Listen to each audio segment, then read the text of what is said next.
Welcome to the Renaissance Man podcast. This week's theme is leadership is in action, not a position. My next special guest is not only one of my favorite people in sports, but he's also the commissioner of the NBA. Please welcome Adam Silver to the program. Thank you very much for joining me. Does the audience cheers get inserted later? Absolutely. You know we give the people what they want. All right. We now see you as the leader of the NBA. When did you first fall in love with the game? I first fell in love with the game when I was about 9 years old. My parents got divorced. I lived outside of New York City, and my dad moved into the city full time. And he bought Knicks season tickets. And that was the activity that I did with my father. I'd take the train in and then go to the Garden with him. And I think so. I love the game basketball. I mean, I played it as a kid, but I think that's how I remember those experiences with my father, particularly, like even to this day, the Madison Square Garden feels special to me for that reason when I walk in there. But that's how I fell in love with the game. Who was your favorite player growing up? Clyde. I had those Puma Clydes too. Walt Frazier. The legend. He had a legendary goatee as well. He's still rocking it. Yeah. And he's wearing the same outfits too. Yes, he is. Yes, he is. Definitely a throwback and a legend. I have never been more proud of the NBA.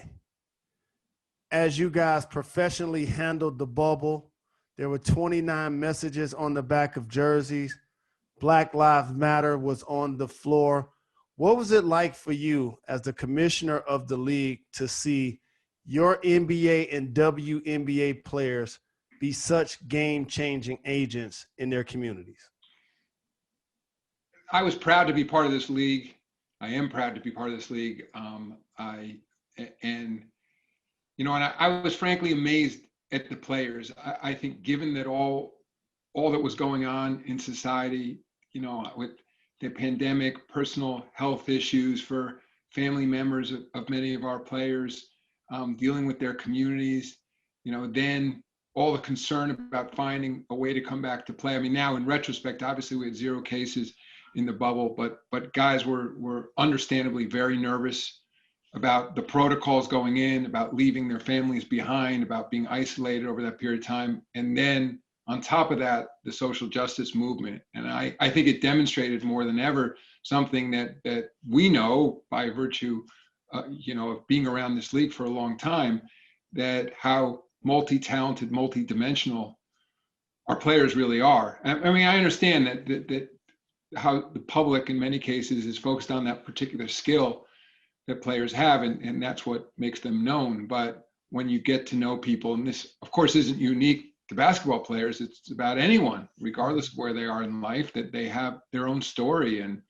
just asking me where I grew up, or what situations have they been through in their lives. And I think given all that was going on, I think that they were able to continue playing basketball at the highest level, which they did down in the bubble, but at the same time, demonstrating how much they cared about their communities and engaging directly on these critically important issues. So I'd say that the word that stands out was just proud.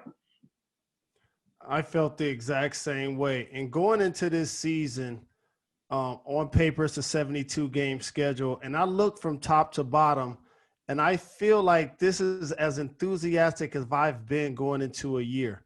And I feel like that because I'm excited even about the teams that didn't make the playoffs.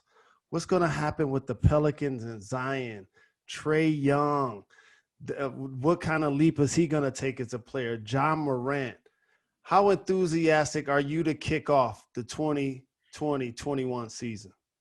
I'm enormously enthusiastic, in part because, I mean, what brought me to this league was my love of the game. And at the end of the day, obviously, that's what it's really about. And I think, you have 8 teams in the league that haven't played since last March, but of course weren't down in Orlando. You've got a whole new class of rookies that have come into the league. You got some player movement and players who just can't wait to get back on the floor. I mean, it reminds me that as we try to balance, as everyone is during a pandemic, the health and safety issues of all of us and employees in particular industries, but balancing those issues against, of course, economic issues. And the fact is, this is not something unique in any way to NBA players, is that people want to work. You're working right now, I'm working right now. Mm-hmm. It defines, I mean, it's economically critical, of course, but for many of us, it defines who we are. And that's just as true of course, of NBA basketball players. And so while, we're cautiously proceeding because as the bubble was new to us, now playing in home arenas, it requires a new set of protocols and in many ways, an entirely new approach. But at the same time, I know because I've talked to so many guys around the league, and obviously we're back now, we're playing preseason games. Guys are just thrilled to be back. And for me, this is exactly where the league deserves to be. You have the superpowers, as I call them, story franchises like the Lakers, defending champions with LeBron and AD. You have Kawhi and PG. You have KD and Kyrie. But you also have Giannis re-signing with the Bucks. So did Steph Curry with the Warriors. So did Dame Lillard. How important is it for the league to have all NBA caliber players continue to flourish with the teams that either drafted them or the ones they started with? Jalen, from a league standpoint, we don't make a secret out of it, which is why we negotiated for a collective bargaining agreement that gives the incumbent team a huge advantage in re-signing their own player, more money, more years. Now, it has to be balanced, of course, against guys' desire and right to become free agents at a certain point. But I think just as the most recent signing or re-signing of Giannis, that's the way the system was designed to work. That if a player is in a situation where he's having success, and obviously, he's had enormous success personally, the team has in terms of regular season record. They haven't, of course, gotten to the championship yet, which is what they aspire towards, just like every other team. But I think, again, from the league office standpoint, when you see a really well-managed team like the Milwaukee Bucks, just in the last few years, they have a brand new arena that came online, relatively new ownership group there, and they do a fantastic job, in the community as well. So, that's what we want to see. And as well, we're a 30-team league, I feel for those other teams that now aren't going to get the shot at Giannis, that the system is designed for guys to stay, and then again finding that right balance, and most importantly, to have a competitive 30-team league and not just a few select teams. It means that not that guys don't deserve and have the right to become a free agent at a certain point, but you want guys ultimately to make their decisions based on what they see as the quality of opportunity in a market. Now, money is part of that, but also what their belief in management's ability, to get them that championship. Quality of life is important, and when it comes to quality of life, some people like bigger cities, some people like smaller cities. I mean, and Giannis has gone out of his way over the years to say he actually likes the fact that it's a bit quieter there than it may be in some other cities. And so anyway, I'm thrilled for him. I'm thrilled for their organization. I think they deserve each other, and now they still obviously have a lot they want to accomplish on the court. So, of course, each player that laces them up wants to win as many championships as Bill Russell or be like Mike. But I always get frustrated when media members and fans only dismiss a player's career into ring count. So I know you hear it as a fan of the game and somebody grew up watching and loving the league.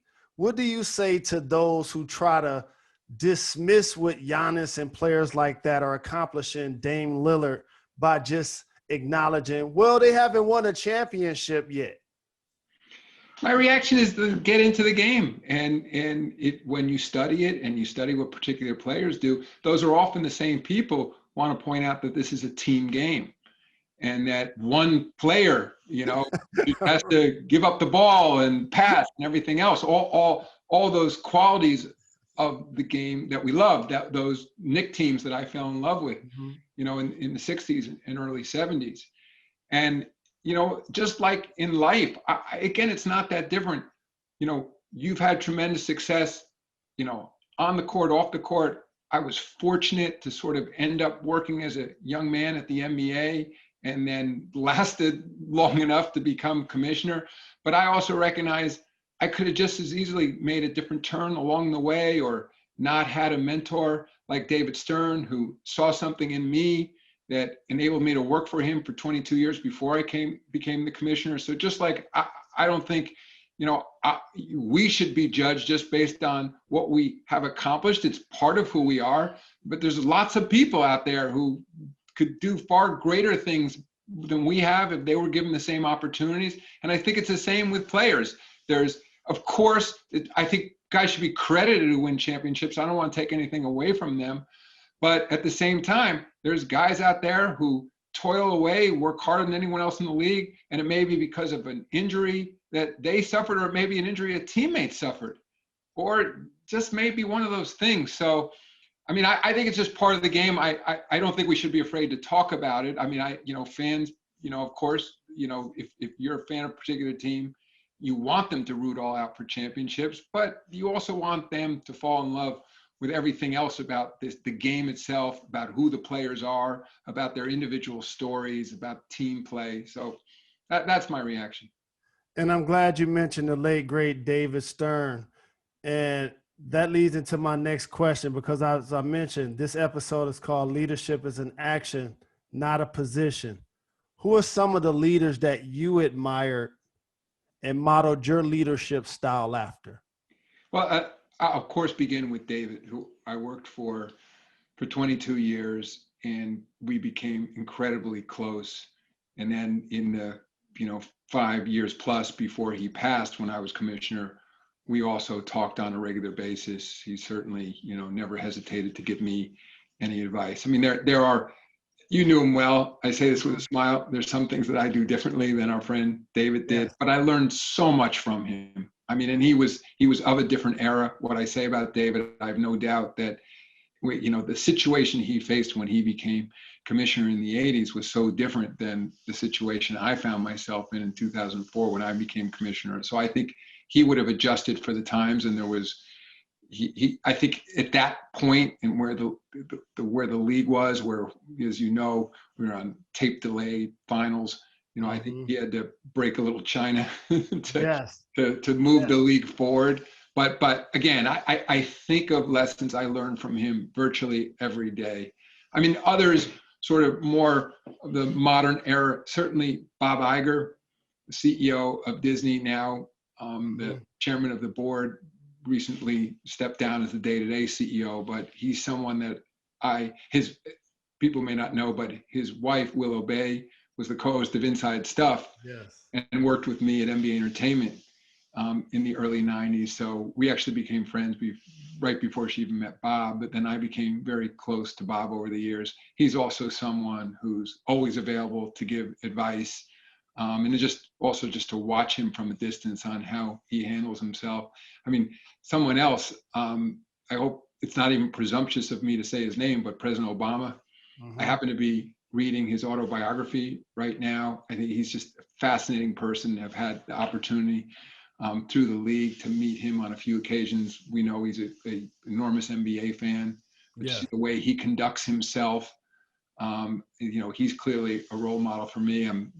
Just one other, I think, just that the former CEO of American Express recently stepped down, Ken Chenault, someone again who I really always appreciated his temperament, how he treated other people, the sort of how he faced issues. I could go on with some more, but those are just a few. And I've been very fortunate in my career that I think, because the NBA, although a relatively small business, has a big footprint. So I get to come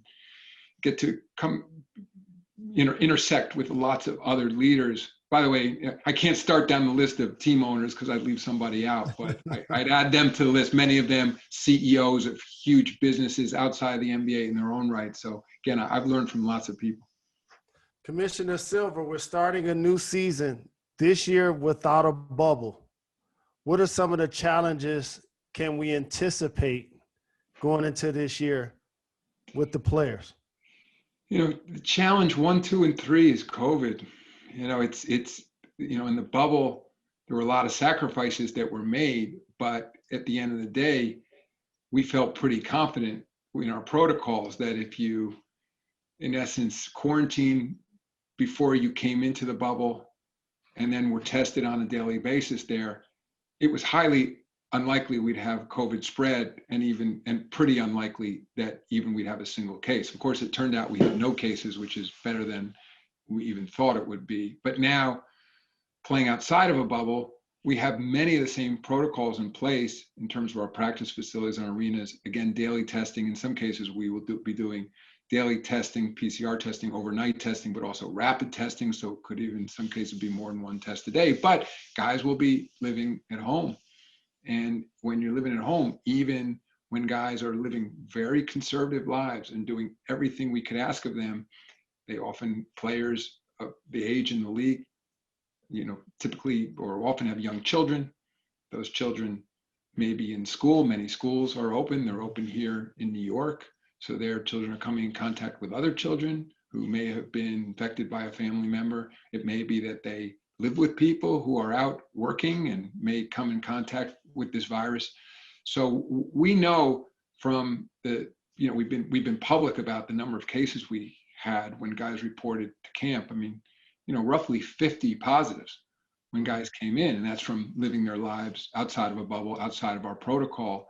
That just as we've seen in the NFL, just as we saw in Major League Baseball when they were operating outside of a bubble, we're going to get some positive cases. And I think that the challenge is then, of course, making sure that those guys, I mean, fortunately, young, healthy people have generally done well with this disease. I mean, of course, there are tragic cases as well, but at least statistically, generally, and we've seen that with the players in our league who have tested positive and had COVID.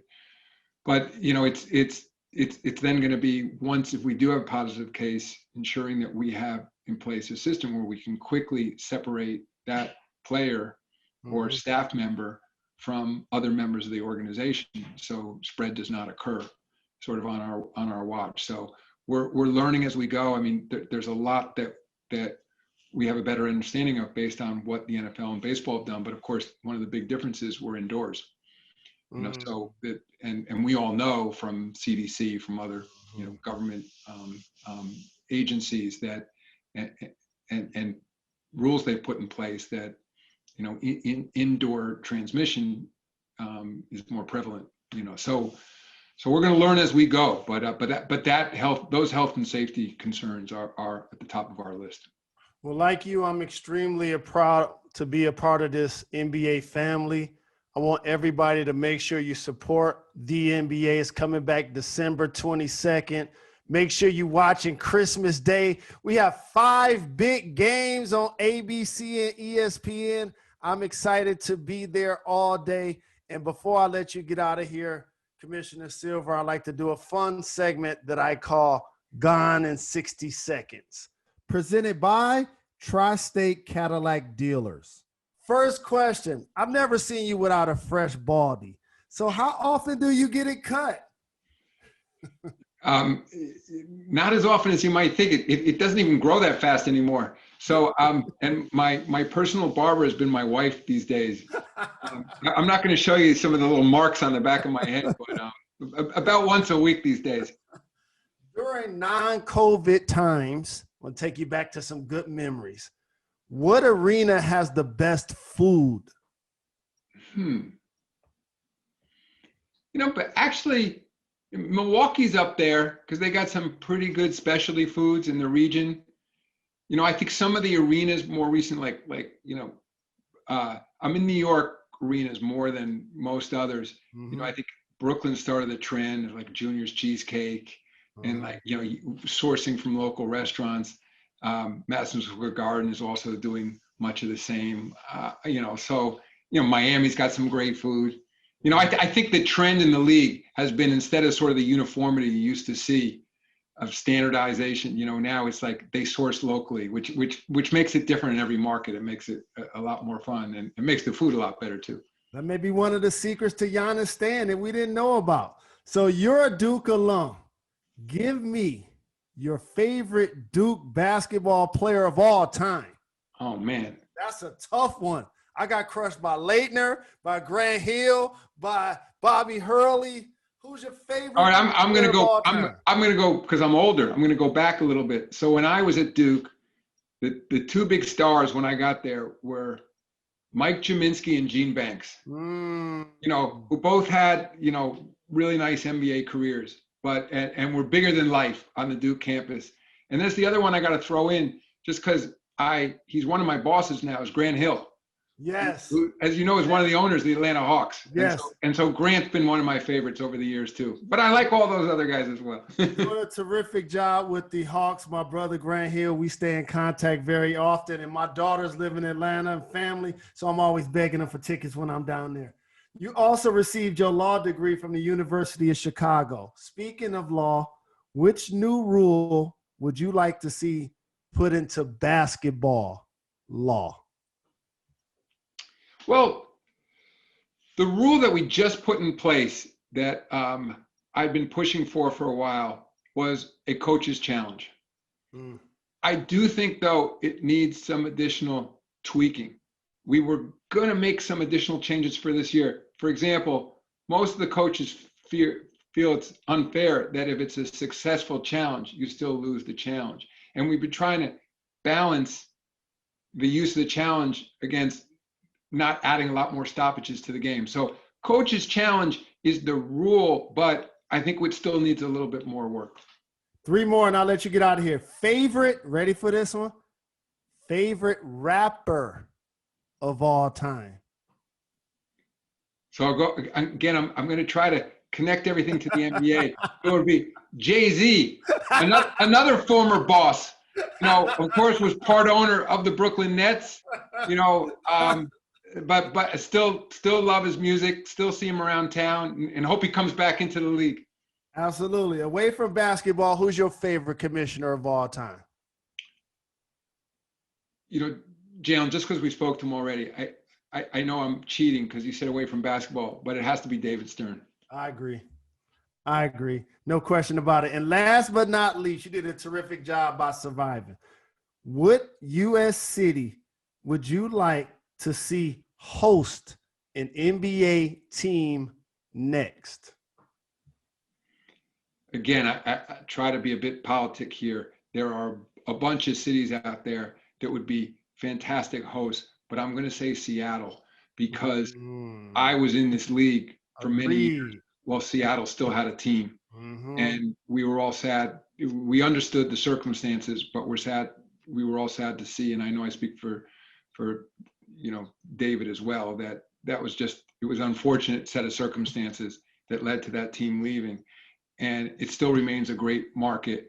I know I hear from fans of the old Sonics, fans in Seattle all the time. And so there's no doubt when we do turn back to expansion, which we invariably will one day, that Seattle will be at the top of the list. I echo that and totally agree. Playing against Gary Payton and Sean Kemp in Key Arena was something special. Thank you very much, Commissioner Silver. Always a pleasure. Thanks, Jalen.